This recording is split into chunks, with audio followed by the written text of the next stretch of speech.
저도 여기 나가서 인사를 해야 되는데 저는 자신이 없어요. 김경수 형제님은 그렇게 머리를 푹 숙여도 아직 그 문제가 없는 것 같습니다. 저는 조금만 숙이면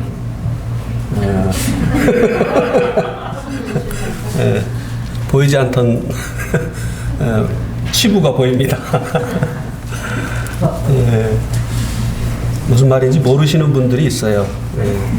그런 분들은 연세가 좀 드셔야 됩니다.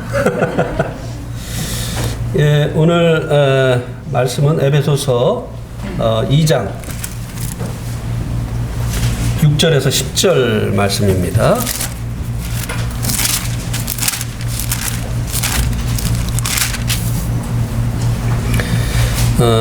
형제 자매님들 교독을 하시겠습니다. 6절은 형제님들이 읽습니다. 시작. 또 함께 일으키사 그리스도 예수 안에서 함께 하늘에 앉히시니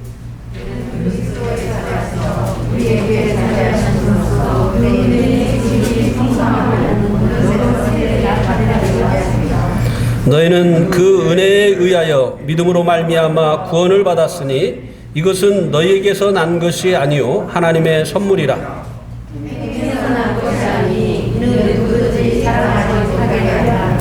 우리는 그가 만드신 바라 그리스도 예수 안에서 선한 일을 위하여 지심을 받은 자니 이 일은 하나님이 전에 예비하사 우리로 그 가운데서 행하게 하려 하심이니라. 네. 오늘 이 본문으로 나눌 말씀의 제목은 은혜로 얻은 구원입니다. 전에 이제 에베소서 2장 1절에서 5절 말씀을 통해서도 은혜로 말미암는 구원에 대해서 말씀을 드렸습니다. 특별히 이제 이 은혜로 말미암는 이 구원을 2장 5절 말씀에서는 죽은 우리를 살리신 것이다 라고 말씀해 주고 있는 것을 살펴보았습니다. 구원을 받았다고 하는 것은 죽은 자가 살아나는 것입니다. 생명이 없는 자가 생명을 얻는 것을 보고 구원을 받았다고 말씀해 준다고 이 에베소서 2장 5절 말씀이 말씀해 주고 있습니다.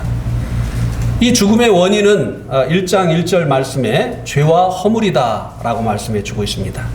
너희가 허물과 죄로 죽었던 너희를 살리셨도다.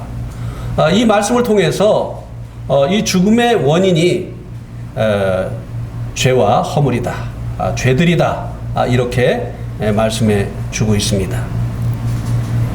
또 한 가지 가지고 나와야 되는데 또 잊어버리고 나왔네. 네, 또 들어갔다 나오겠습니다.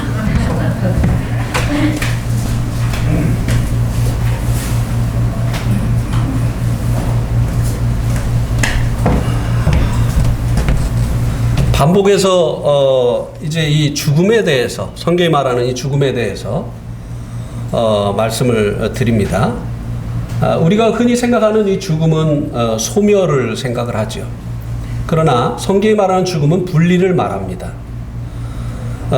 성경이 말하는 이 죽음은 세 가지 종류가 있는데요. 하나는 영적인 죽음이죠. 하나님과의 분리. 그 다음에 우리가 흔히 말하는 그 육적인 죽음, 영과 몸의 분리. 그 다음에 이제 둘째 사망을 말씀해 주고 있는데요. 이것은 지옥에 가서 하나님과 영원히 분리되어지는 상태를 말씀해 주는 것입니다. 그래서 이제 성경이 말하는 이 죽음은 분리를 말씀해 주고 있는 것입니다. 이 분리를 가지고 온 그 원인이 바로 죄들이다, 이렇게 말씀해 주고 있는데요. 자, 다시 한번 이 핸드폰을 통해서 죽음을 여러분들에게 보여드리겠습니다. 이 핸드폰은 지금 현재 살아 있습니다. 살아 있죠? 예, 살아 있죠? 제가 이것을 죽이겠습니다. 이게 이제 옛날 핸드폰이라 이게 배터리 분리가 됩니다. 자, 어떻게 됐습니까? 죽었어요.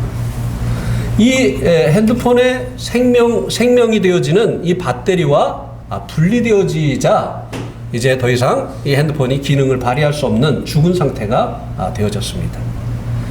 이 성경이 말하는 죽음 이렇게 분리해요. 예. 그런데 이 죄로 인해서 죽은 자를 살리신 게 구원이다라고 말씀을 했는데요. 자, 이것을 살리겠습니다. 살리는 방법이 무엇입니까? 예, 다시 배터리와 연합을 시키는 것입니다. 결합을 시키는 겁니다. 자, 이게 죽은 거 확인해야죠. 예. 죽었죠? 예. 작동하지 않습니다. 자, 이제 살리겠습니다.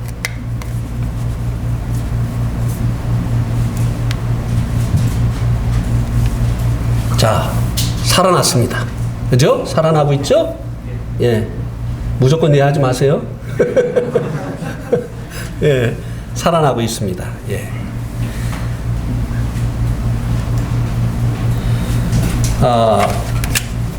이렇게 이제 하나님께서 죽은 우리를 살리셨는데 그 살리시는 방법이 무엇이라고 말씀해 주고 있습니까? 5절 말씀해 보면 죽은 우리를 그리스도와 함께 살리셨다. 이렇게 말씀해 주고 있습니다. 죽음이 하나님과의 분리라고 한다면 생명은 무엇을 말씀해 주는 것입니까? 하나님과의 연합입니다. 자, 이 배터리와 분리되어짐으로 인해서 이것이 이제 죽게 되어졌죠. 그런데 이 배터리와 연합을 시킴으로 인해서, 결합을 시킴으로 인해서 이것이 다시 살아나게 되어졌습니다. 살아났습니다. 배터리와 연합해서. 그래서 이 죄로 인해서 하나님과 분리되어서 죽음의 상태에 있는 이 사람들을 그리스도와 함께 하나님께서 살리셨다고 말씀해 주고 있습니다. 우리가 이제 그리스도와 함께 결합되어지기 전에는, 연합되어지기 전에는 하나님과 분리되어진 상태에 있었죠. 근데 하나님께서 그리스도를 보내시어서 이제 이 그리스도와 우리가 이제 연합되어지게 하심으로 인해서 죽은 우리를 살리셨다고 하는 것입니다. 이것이 하나님께서 죽은 우리를 살리시는 방법이었던 것이에요. 물론 주님과 우리가 결합되기 위해서 하나님과 우리 사이에 있는 죄를 없애버리는 이와 같은 일을 우리 예수님께서 하셨어야만 됐던 것이죠. 제가 한번 이 핸드폰이 고장이 나서 이제 서비스 센터에 고치러 갔더니 이 배터리와 이 기기가 연결되는 그 부분에 녹이 슬어서 잘 결합이 안 된다는 거예요. 그래서 그 결합을 방해하는 그 녹을 제거해 준다고 그렇게 했습니다. 녹을 제거한 후에 다시 결합을 시키니까 이제 이 배터리가 잘 작동을 하게 되어지는 것을 보게 됐습니다. 하나님과 우리를 분리시킨 이 죄를 이제 제거하는 이 일을 하나님께서 예수님을 보내시어서 하셨다고 하는 것입니다. 우리가 이제 주님으로 인해서 하나님과 이제 연합되어짐으로 인해서 생명을 얻게 하기 위해서 먼저 하나님과 우리 사이에 있는 이 연합을 가로막는 이 죄를 없애시는 이와 같은 일을 하셨어야만 됐던 것이죠. 그리고 이 기기가 살아나기 위해서 배터리를 영접해야 됐잖아요. 받아들여야 됐잖아요. 배터리가 생명을 준다 할지라도 배터리를 거절하게 되어지면, 배터리가 자신 안으로 들어오는 것을 거절하게 되어지면 살아날 수가 없는 것입니다. 그래서 이제 하나님께서는 예수 그리스도를 통해서 하나님과 우리 사이에 있는 이 죄의 문제를 해결하시는 이와 같은 일을 십자가에서 행하셨고, 그리고 우리는 예수님을 우리의 구원자로, 우리의 주인으로 영접하는, 믿는 이와 같은 일을 하여야 됐다고 하는 것입니다. 이 과정을 통해서 하나님께서 죽은 우리를 이제 그리스도와 연합시키셔서 살리시는 이와 같은 일을 하셨다고 하는 것입니다. 그래서 이 생명이라고 하는 것은 관계를 말하는 것입니다. 죽음은 분리를 말한다고 한다면 이 생명이라고 하는 것은 이제 하나님과의 다시 연합을 말씀해 주는 것이라고 하는 것입니다. 자, 우리 한번 요한복음 13장을 한번 보시기 바랍니다.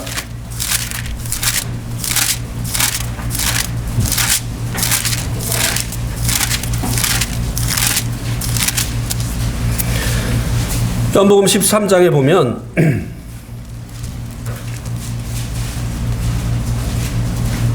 13장 6절부터 보겠습니다.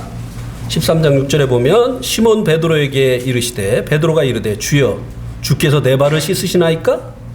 예수께서 대답하여 이르시되 내가 하는 것을 내가 지금은 알지 못하나 이후에는 알리라. 베드로가 이르되 내 발을 절대로 씻지 못하리이다. 예수께서 대답하시되 내가 너를 씻어주지 아니하면 내가 나와 뭐가 없다요? 상관이 없다. 관계가 없게 되어진다. 예. 자, 예수님께서 이 세상을 떠나서 아버지께로 가시기 전에 제자들의 발을 씻기시는 일을 행하셨습니다. 왜 예수님께서 이 일을 행하는지 제자들이 알지 못했죠. 베드로는 스승께서 자기들의 발을 씻어주는데 버젓이 발을 내놓고 있는 이 제자들이 마음에 들지 않았어요. 내 발은 못 씻습니다. 어떻게 스승이 제 발을 씻습니까? 그때 예수님께서 내가 너의 발을 씻어주지 아니하면 내가 나와 상관이 없다. 발에 있는 더러운 이 먼지들은 하나님과 우리 사이를 분리시켜 놓은 이 죄를 상징하였던 것입니다. 주님께서 이 제자들의 발을 씻는 것처럼 십자가에서 하나님과 우리 사이에 있는 하나님과 우리를 분리시키는 이 죄의 문제를 해결하실 것을 상징적으로 보여줬던 것입니다. 주님께서 십자가에서 흘리신 그 피로 말미암아 우리들의 죄를 해결해 주시지 않으셨다고 한다면 하나님과 우리가 어떻게 다시 연합되어질 수 있었겠느냐고 하는 것이 바로 예수님께서 십자가에서 피 흘리신 그 목적은요, 다시 우리가 죄로 해서 끊어진 하나님과의 관계가 회복되기를 원하셨던 것입니다. 이것을 생명이다, 구원이다 이렇게 말을 합니다. 그런데 하나님과의 이 맺어진 관계는 일시적인 관계, 끊어질 수 있는 이런 관계가 아니기 때문에 영원한 것이기 때문에 영생이라고 말씀해 주고 있는 것입니다. 자, 우리 한번 요한복음 10장을 보시기 바랍니다. 요한복음 10장 28절에 보면 내가 그들에게 영생을 주노니 영원히 멸망하지 아니할 것이요 또 그들을 내 손에서 빼앗을 자가 없느니라. 예. 자, 한 사람이 필요한데 여기 보니까 하나님께서 영생을 주시는데요, 영원히 멸망치 않는다. 이 멸망이라고 하는 것은 다시 하나님과의 관계가 끊어지는 일이 없다고 하는 것입니다. 네. 그래서 이 영생을 그들을 내 손에서 빼앗을 수가 없다라고 하는 말로 다시 표현해 주고 있는 것을 볼 수가 있죠. 자, 수인이 잠깐 일로 나와봐요.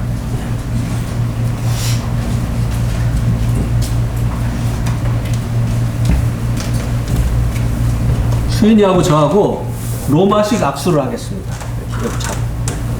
로마식 악수를 이렇게 하죠. 예, 서로 상대방의 그 팔을 잡죠. 이렇게 잡지 않고 여기 상대방의 이제 팔을 잡습니다. 요게 이제 그 영생을 하는 보여주고 있는 것이죠. 하나님께서 내 손에서 빼앗을 자가 없다. 우리가 예수님을 믿을 때 하나님이 우리를 붙드신 게 영생이에요. 우리는 우리가 붙은 것만 영생이라고 생각하기 때문에 우리가 이제 신앙이 문제가 생겼을 때 영생도 이제 잃어버린다고 생각을 합니다. 그러나 이 영생은요, 우리가 하나님을 붙들 때 하나님이 우리를 붙드신 거예요. 근데 하나님 뭐라고 말씀하셨습니까? 아무도 내 손에서 빼앗을 자가 있다 없다? 없다. 멸망치 않는다 결코. 하나님은요, 어떠한 이유로도 붙잡으신 이 손을 놓는 일이 없어요. 왜요? 우리의 행위로 인해서 하나님께서 우리를 붙드신 게 아니시기 때문에 그래요. 잘할 때는 붙드시고 못할 때는 놓으시는 그런 관계가 아니라고 하는 것입니다. 그래서 이 생명은 하나님과의 연합인데 이것은 이제 결코 끊어지지 아니하는, 한 번 맺어지면 결코 끊어지지 아니하는 이와 같은 관계이기 때문에 영생이라고 말씀해 주고 있는 것입니다. 예.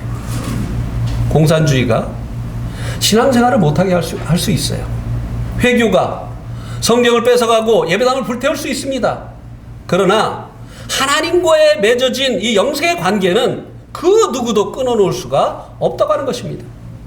하나님보다 더 강한 존재여야만 하나님의 손에서 빼앗을 수가 있는데 하나님 가장 크신 분이기 때문에 하나님이 붙드신 그 손에서 그 누구도 우리를 빼앗아서 하나님과의 관계를 끊어놓을 수가 없다고 하는 것입니다. 예. 그래서 이제 이 구원받았다고 하는 것은 이렇게 끊어졌던 하나님과의 관계가 회복되어진 것, 이제 분리되었던 사람들이 하나님과 연합되어진 것, 이것을 의미하는 것이라고 하는 것입니다. 대속은 이것을 위해서 하나님께서 이제 하신 일을 말씀해 주고 있는 것이죠. 그래서 이제 6절에서는 이제 오늘 이 본문 말씀 6절에서는 이제 이 구원에 대해서 좀 더 설명을 해주고 있습니다. 또 함께 일으키사라고 말씀해 주고 있죠. 예, 우리 주님께서 죽으시고 장사 지낸 바 되어졌다가 이제 무덤 문을 여시고 일어나셨잖아요. 일으키사라고 하는 이 말씀은 주님의 그 부활을 말씀해 주고 있는 것입니다. 그런데 주님이 죽음을 이기시고 다시 살아나신 것과 같이 우리도 함께 이제 죽음으로부터 생명을 얻게 되어지는 일이 일어나게 되어졌다라고 말씀해 주고 있는 것입니다. 다시의 이 구원은 죽음으로부터 생명을 얻게 되어지는 것이라고 말씀을 해주고 있습니다. 자, 우리 한번 요한복음 우리가 잘 알고 있는 구절인데요. 요한복음 5장 24절을 한번 보시기 바랍니다.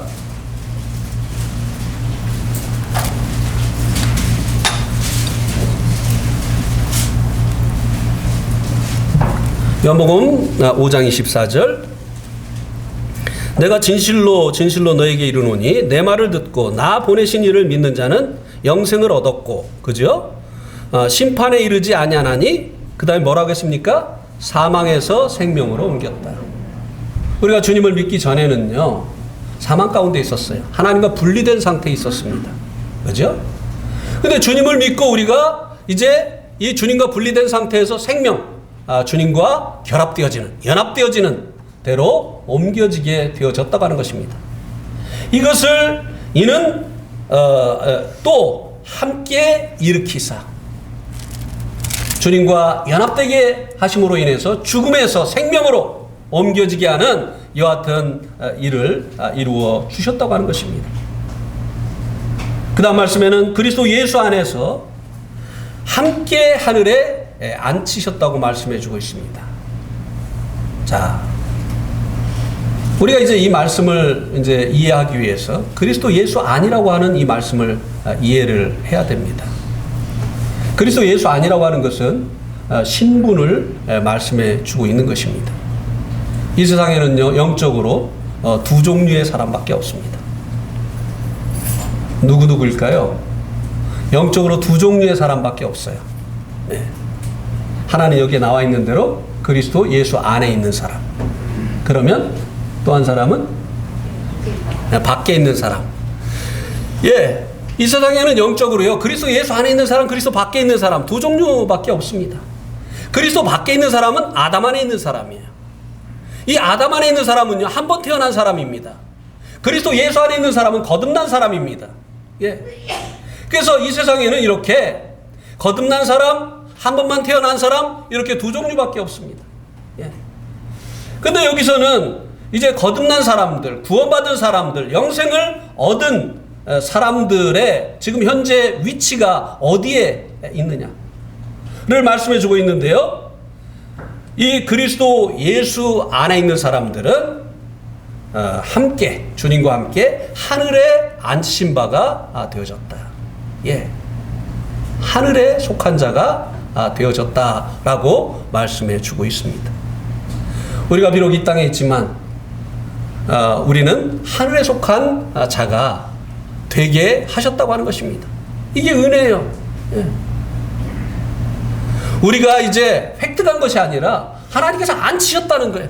거기에 우리가 있도록 하나님께서 하셨다고 하는 것입니다. 이 앉았다고 하는 것은 섰다고 하는 것과 이제 그 비교가 되죠. 예. 우리가 일을 할 때는 서서 일을 합니다. 쉴 때는 앉죠. 예. 우리가 이제 천국의 하늘에 들어가기 위해서 우리 편에서 일을 해서 획득한 것이 아니라고 하는 것입니다. 하나님의 은혜로 천국에 들어가는 것, 이것도 하나님의 은혜로 거기에 앉히신 바 되어졌다고 하는 것입니다. 예.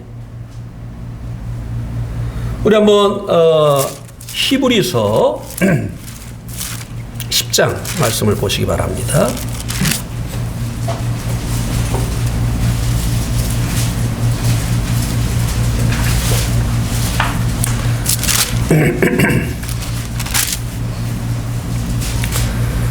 어, 11절에 보면 제사장마다 매일 서서 섬기며 자주 같은 제사를 드리되 이 제사는 언제나 죄를 없게 하지 못하거니와 오직 그리스도는 죄를 위하여 한 영원한 제사를 드리시고 하나님 우편에 어떻게 했다고 했습니까? 앉으셨다고 했어요. 예.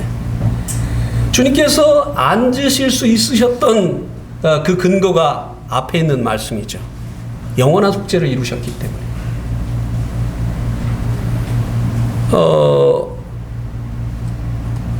주님께서 당신의 그 몸으로 저희들의 그 죄를 속죄하시기 위한 제사를 드리셨기 때문에 이것이 이제 영원히 온전케 하는 제사였기 때문에 이제 더 이상 죄를 위해서 제사 드릴 것이 없도록 한 번에 단번에 영원한 속죄를 이루셨기 때문에 이제는 하나님 우편에 앉으셨다라고 말씀해 주고 있습니다.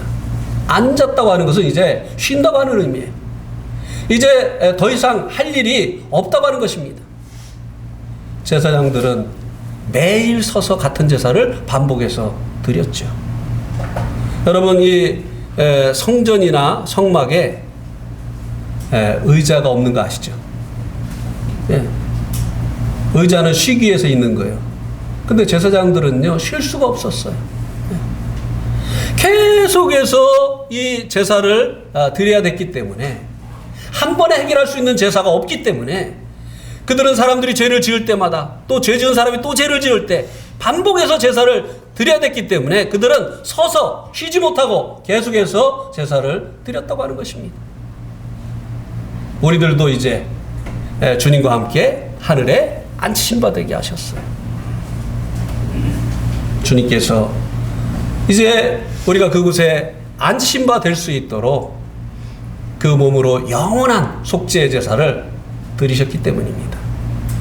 십자가에서 주님께서 마지막으로 이제 외치신 말씀이 요한복음 19장 30절 말씀에 나와 있지 않습니까? 예수님께서 십자가에서 마지막으로 외치신 말씀이 무엇입니까? 다 이루어라. 그렇게 하고 돌아가셨죠. 아닌가요? 네, 많은 사람들이 다 이루어라 라고 외치시고 돌아갔다고 생각을 하는 것 같아요. 네, 성수주의라고 그리고 또 온전한 11조 드리고 봉사하고 충성해서 이제 우리가 이루어서 천국 가는 계단 만들어서 천국을 가야 된다고 생각하니까 이제 계속 이루어 가야 되는 거죠. 또 예수님께서 십자가에서 다 이룰 것이다 그렇게 하고 돌아가셨죠. 네. 그럼 뭐라고 하셨습니까? 다 이루었다. 네. 영어에 보면 finished. 끝냈어요. 끝냈어요. 네. 예수님께서 이제 우리의 죄를 위해서 십자가에 달리셔서 돌아가시면서 마지막으로 남기신 말씀이 다 이루었다. 테텔레스타이. 이것은 상업적인 용어라고 말씀을 드렸죠. 물건을 사고 나서 물건값을 계산하고 난 다음에 테텔레스타이, 계산 끝났어. 예수님께서 우리의 죄값을 단번에 영원히 지불하셨기 때문에 우리가 천국에 가기 위해서 우리 편에서 서서 일할 필요가 없어졌다고 하는 것입니다. 주님의 그 보혈의 능력이 이렇게 놀라운 것이죠. 그래서 주님이 일하셨기 때문에 우리는 일하지 않고 천국에 앉으신 바 되어진 것입니다. 그런데 그리스도 예수 안에서 우리가 거듭나게 되어질 때 이와 같은 일이 일어나게 되어진다고 하는 것입니다. 한 번 태어난 사람들은 안 돼요. 물과 성령으로 거듭나게 되어질 때 이와 같은 일이 일어나게 되어진다고 말씀해 주고 있습니다. 이것이 하나님께서 우리들에게 베푸신 구원의 은혜이죠.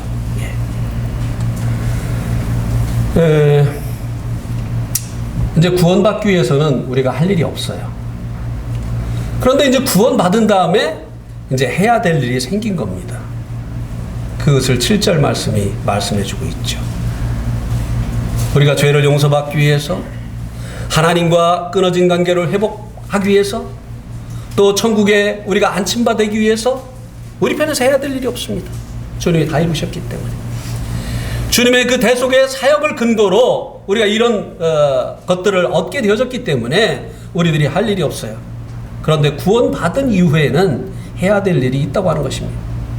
7절 말씀해 보니까 그것이 무엇인가 하면요, 이는 그리스도 예수 안에서 우리에게 자비하심으로써 그 은혜의 지극히 풍성함을 오는 여러 세대에 나타내려 하심이니라.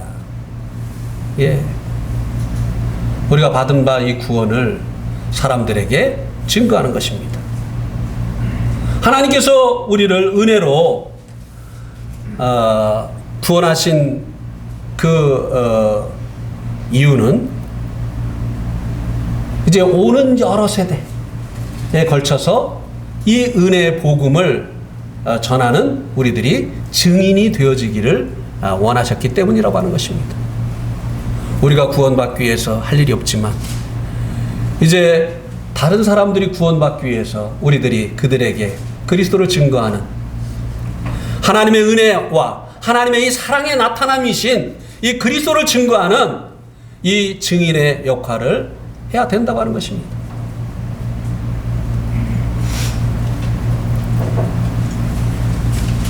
우리 한번 요한복음 4장을 한번 보시겠습니까? 요한복음 4장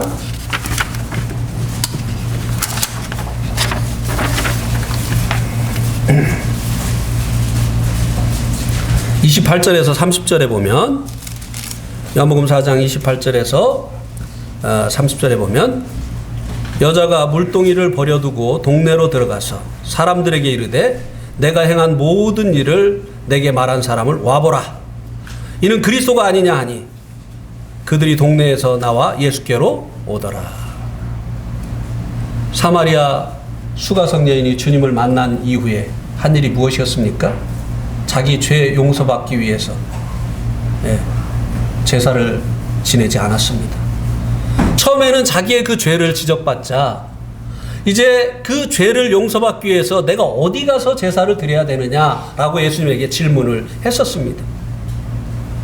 그러나 이제 예수님을 통해서 그가 이제 하나님과의 관계가 회복되어진 그 이후에는 자기의 그 죄 문제를 해결하기 위해서가 아니라 아직 주님을 만나지 못한 사람들을 주님께로 인도하는 일을 위해서 일한 것을 여기 이 말씀이 보여주고 있지 않습니까?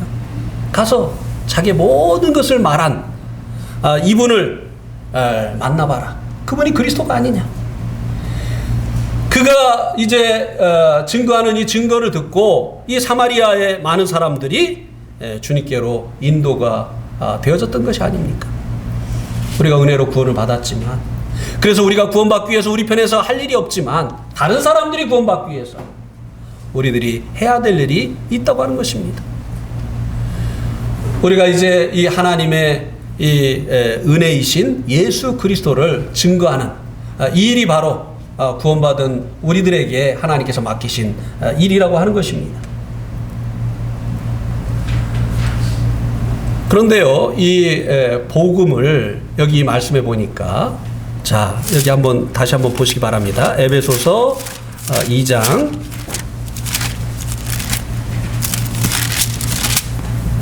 7절에 보면, 우리는 그리스도 안에서,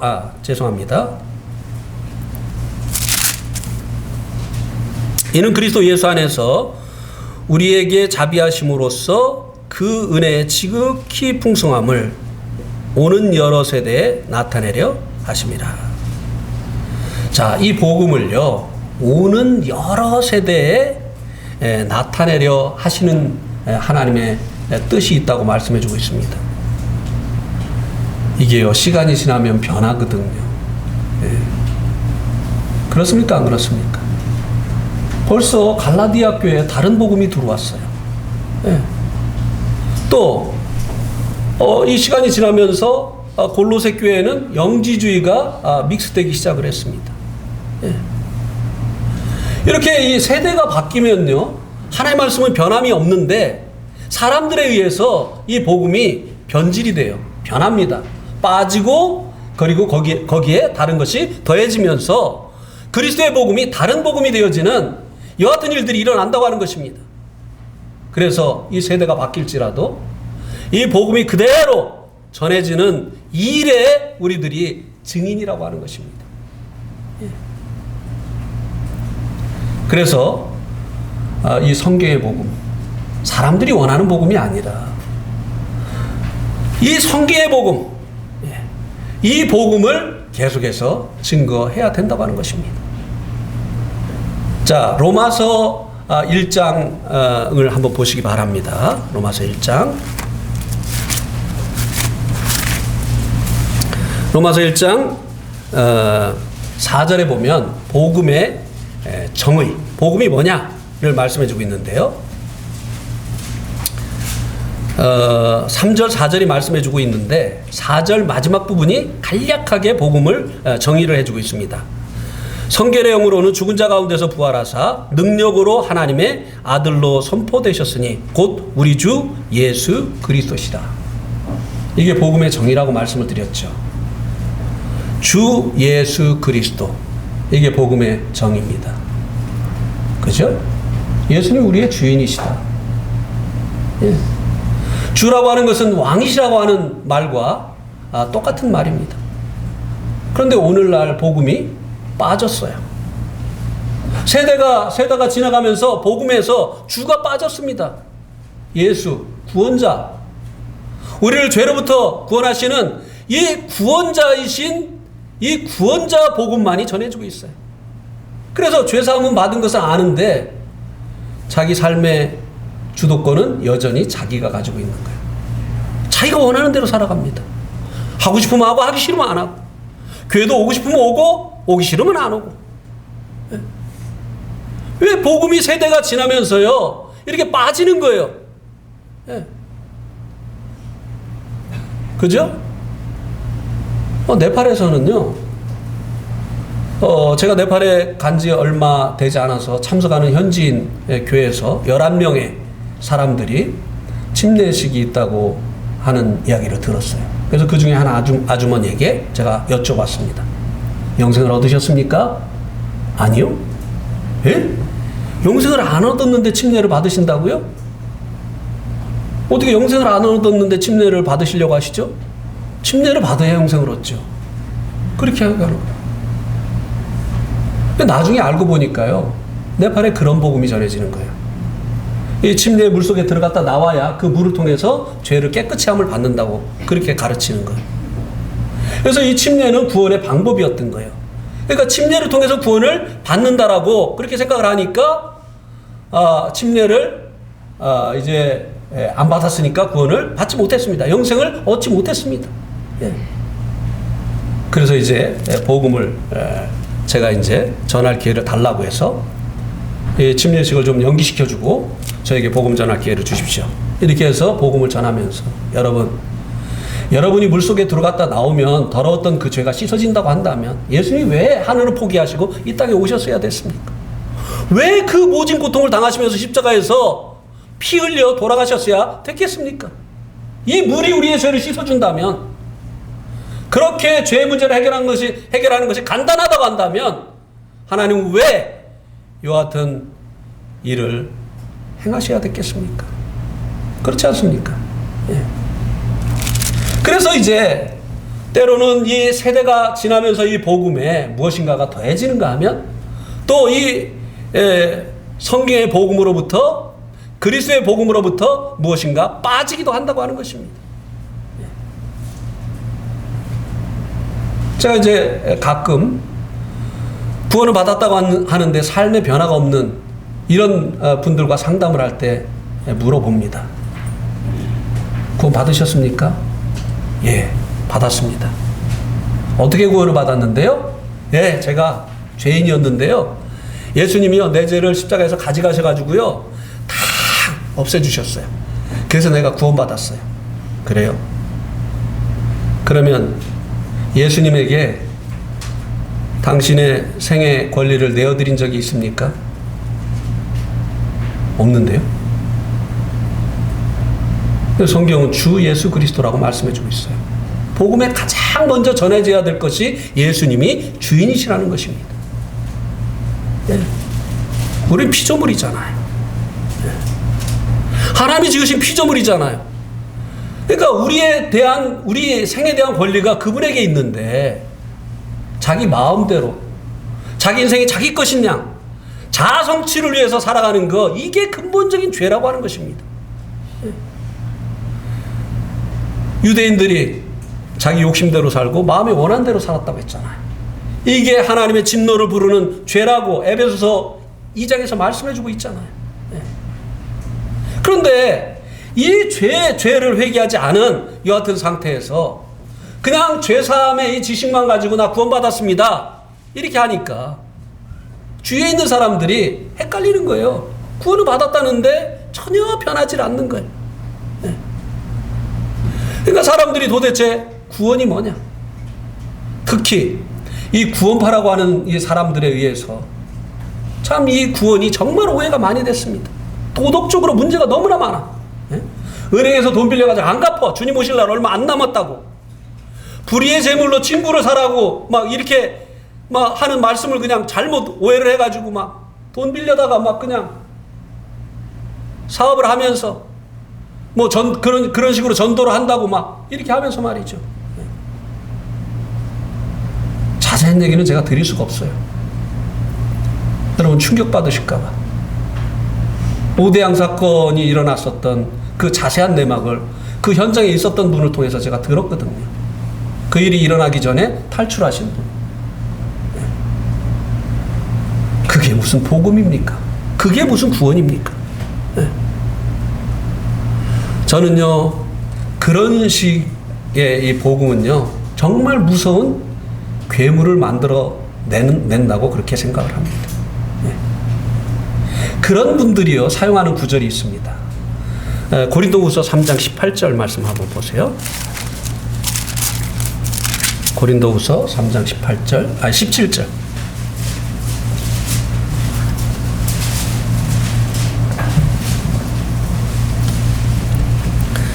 같이 한번 읽어보겠습니다. 고린도후서 3장 17절 시작.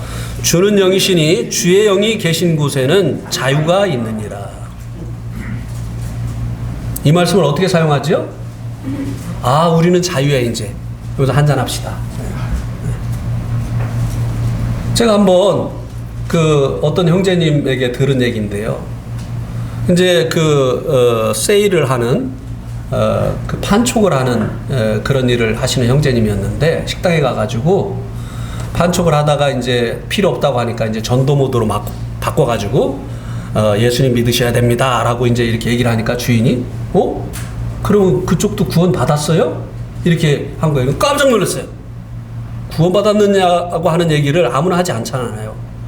그래가지고 그럼 사장님도 구원 받으셨으니까 네, 그러는 거. 그래가지고 아이고 반갑습니다 하고 막 악수를 하고 한참 얘기를 하는데 이 사장님이 서랍을 딱 열더니 담배를 하나 딱 꺼내가지고 탁 담배를 피면서 그래서 우리 주님께서 막 이러더라는 거예요. 그래가지고 이제 형제가 깜짝 놀래가지고 아니 구원 받으셨다며요. 그러니까 그래요. 거기는 자유 못 하시는 모양이죠. 형제가 혼동이 온 거야. 진짜 이 사람은 자유하네. 근데 왜 나는 담배 필 자유가 없지? 그래가지고 담배를 샀다는 거 아닙니까?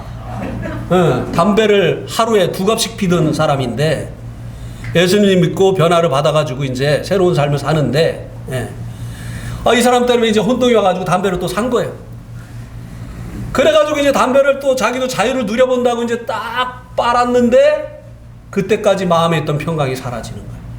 기쁨이 사라지는 거예요. 이게 웬일입니까? 그래가지고 벌써 교회 왔는데 얼굴색이 달라졌어요.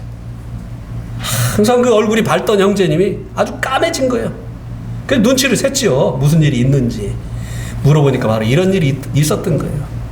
여기서 말씀해주고 있는 주의 영이 계신 곳에는 자유함이 있다.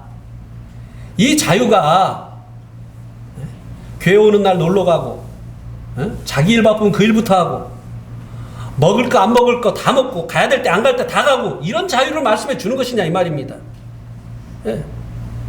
여기서 말씀해 주고 있는 이 자유는요, 죄를 이기는 자유를 말씀해 주고 있는 거예요. 율법은 그것을 하지 못해요. 율법은 선하고 의롭고 거룩한 삶을 살라고 요구할 뿐이지 그 능력을 주지 않습니다. 그러나 주의 영은 성령님께서는 우리 안에 오시어서 선을 행할 수 있는 능력이 되어주시고 이제 그 선을 행하고 죄를 이길 수 있게 해주시는 이 자유를 주신다고 하는 것이에요.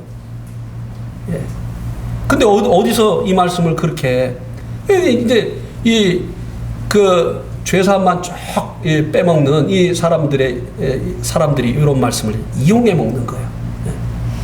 그러니까 사람들이요, 이 구원이라고 말을 하면 사람들이 경계를 해요. 왜냐하면 그들의 삶이 구원과는 전혀 상관없는 그런 삶을 살고 있으니까요.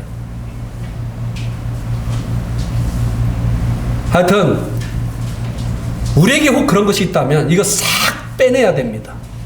왜요? 이거는 다른 복음이에요. 복음은요, 제일 먼저 주예요. 주. 예수님이 우리의 주인이신 것. 그래서 우리의 생에 대한 권리를 그분에게 내어드려야 되는 것입니다. 이게 참된 회개입니다. 회개는 내가 이거 잘못했습니다, 저거 잘못했습니다 라고 낱낱이 고하는 게 아니에요. 내 인생이 내 건 줄 알고 내 마음대로 살았는데 알고 보니 나는 피조물이군요. 하나님, 내 생에 대한 권리가 하나님께 있는데 지금까지 저는 제 인생을 제 것인 줄 알고 제 마음대로 살았습니다. 잘못했습니다. 이제는 저의 생에 권리가 주님께 있습니다. 이제는 주님께 묻겠습니다. 제가 무엇을 해야 될지, 어디로 가야 될지 주님께 묻겠습니다. 이게 회개예요. 물론 그 후에 100% 완벽하게 산다고 하는 말은 아닙니다. 우리 육신이라고 하는 본성 안에 여전히 죄가 있기 때문에 때로는 넘어집니다. 그러나 이런 결정을 최소한 한 번 해야 된다고 하는 것입니다. 이것을 깨닫고. 그래서 이 복음은요, 세대가 지나도 이 성경의 복음은 변하지 말아야 되는 거예요. 여기서 빼도 안 되고, 그리고 여기에다가 더해도 안 되는 것이에요. 그런데 이 갈라디아에 들어온 이 다른 복음은요, 이 복음에다가 율법을 더했잖아요. 할례도 받아야 되고, 그리고 또 절기도 지켜야 되고, 너네는 왜 하나님의 백성이 하나님의 절기를 안 지키냐? 안식일도 지켜야지 왜 안식일날 너네 뭐 다른 일을 하냐? 이렇게 하면서 이 복음에다가 이제 이 율법을 더하는 이런 일로 인해서 이 복음이 성경의 복음이 아닌, 그리스도의 복음이 아닌 다른 복음이 되어진 것이죠. 그래서 이 복음을 전하는 일을 우리가 다른 사람들이 구원받기 위해서 복음을 전하는 일을 해야 되는데, 이 복음을 전함과 동시에 세대가 바뀐다 할지라도 이 복음이 변치 않는 일을 또한 해야 된다고 하는 것입니다. 변질되어진 복음으로는 사람들이 구원받을 수가 없어요. 네. 정확한 이 성경의 복음, 그리고 이 그리스도의 복음으로 말미암아 사람들이 구원을 받는다고 하는 것입니다.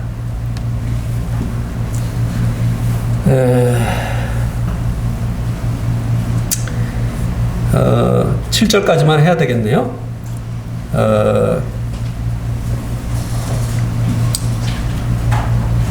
복음을 전하는 방법이 이제 세 가지가 있는데요. 첫 번째는 자기가 받은 구원을 간증하는 겁니다. 이건 참 복음 전하는 좋은 방법이에요. 좀 이렇게 다이렉트로 복음을 전하기가 힘든 이런 경우에 그에게 내가 어떻게 주님을 만났는지 들려주고 싶습니다. 이렇게 하면서 간증을 하는 것이 참 좋죠. 자기보다 윗사람이라든지 또 복음을 잘 안 들으려고 하는 사람들이라든지 이런 분들에게 이 간증을 통해서 복음을 전하는 것 참 좋은 방법입니다. 그리고 이제 이 복음을 전하는 또 방법 중에 하나가 변화된 삶을 사는 것입니다. 우리가 이제 이 변화된 삶을 살게 되어질 때 사마리아 수가성 여인이 계속 남편을 바꿔치기 하면서 여러분 나에 대해서 모든 것을 얘기하신 그분, 지금도 제가 남편을 또 바꿨는데 그것도 알고 계신 그분, 그분에 대해서 여러분 좀 알기를 원하십니까? 이렇게 했으면 사람들이 왔겠습니까? 그분 만나도 똑같잖아. 여전히 남편 바꿔치기 하고 있잖아. 또 삭개오가 여전히 뇌물 받아먹고 자기 배만 불리면서 살았다고 한다면 그를 통해서 사람들이 예수님에게 관심을 가졌겠습니까? 그가 예수님을 만난 이후에 자기 재산의 반을 떼어서 가난한 사람들에게 나눠주고, 자기가 이제 공갈을 쳐서 빼앗은 것이 있다고 한다면 율법에는 2배인데 4배를 쳐서 되돌려 주겠습니다. 돈으로부터 자유하게 되어진, 그 전에는 그에게 돈이 전부였어요. 돈이 그의 기쁨이고 돈이 그의 인생의 목적이고 그가 살아가는 이유가 이 돈이었어요. 근데 그것이 바뀐 거 아닙니까? 예수님으로. 이렇게 이 삭개오가 변화되어진 이 삶을 통해서 사람들에게 주님을 나타낼 수 있었던 것입니다. 그래서 이것이 이제 병행이 돼야 되는 거죠. 우리의 이 변화된 삶, 그리고 이제 선한 삶, 이런 것들이 이제 우리가 복음을 전하는 하나의 이제 기초가 되어져야 되는 거죠. 그리고 이제 마지막으로 입술로 복음을 증거하는 것입니다. 우리 한번 사도행전 8장 12절 말씀을 한번 보시겠습니다. 사도행전 8장 12절.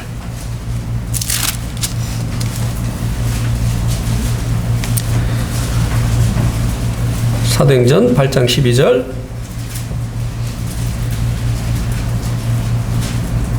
빌립이 하나님 나라와 예수 그리스도의 이름에 관하여 전도함을 그들이 믿고 남녀가 다 세례를 받으니. 사마리아에 큰 구원의 역사가 일어나지 않았습니까? 전도자 빌립을 통해서. 근데 뭐 가자마자 복음을 전했으니까 삶을 보여줄 수도 없었고, 또 간증을 할 겨를도 없었고, 다이렉트로 이제 복음을 전한 거죠. 그런데 주님께서 역사하셔서 사마리아의 많은 사람들이 주님을 믿고 주님께로 돌아오는 이런 역사가 일어났습니다. 그래서 최종적으로 우리들이 간증하고 또 삶의 변화를 통해서 저들에게 그리스도를 나타내 보여주고 해야 되지만, 사람들이 구원받기 위해서는 이 복음을 전해 주어야 됩니다. 이 복음은 믿는 자들을 구원하는 하나님의 능력이기 때문에 그래요. 그런데 이 예수님께서 건강한 자에게는 의원이 쓸데없고 병든 자에게라야 의원이 쓸데가 있다. 내가 온 것은 의인을 부르러 온 것이 아니라 죄인을 부르러 왔다고 말씀하셨잖아요. 예. 그러니까 이 죄인들을 환자라고 한다면 이 복음은 환자를 고치는 약입니다. 그죠? 환자를 약으로 고치는 거 맞죠? 그런데 환자의 그 병 종류가 여러 가지잖아요. 그래서요, 복음도요, 그 사람에 따라서 전하는 그 방법이 다양합니다. 그래서 복음 전하는 훈련도 받아야 돼요. 예. 사마리아 수가성 여인에게는 그가 물을 들어왔잖아요. 그러니까 예수님이 물에 대해서 얘기를 시작하셨잖아요. 니고데모는 성경학자잖아요. 그러니까 그가 알지 못하는 거듭남에 대해서 얘기를 하시면서 그의 관심을 끄셨잖아요. 예. 이 복음을 전하는 방법이 다양합니다. 그런데 이제 가끔 이제 복음 전하는 것을 이렇게 보면 그냥 그 듣는 사람의 상태와 상관없이 창세기로부터 요한계시록까지 하는 이런 사람들 보는데요. 한 사람도 반응이 없습니다. 어쨌든 오늘 말씀 여기까지 전하는데요. 우리가 구원받기 위해서 할 일은 없지만 이제 다른 사람들이 구원받기 위해서 우리들이 복음을 전하는 일을 해야 된다고 하는 것입니다. 예. 오늘 말씀 여기까지 말씀드립니다.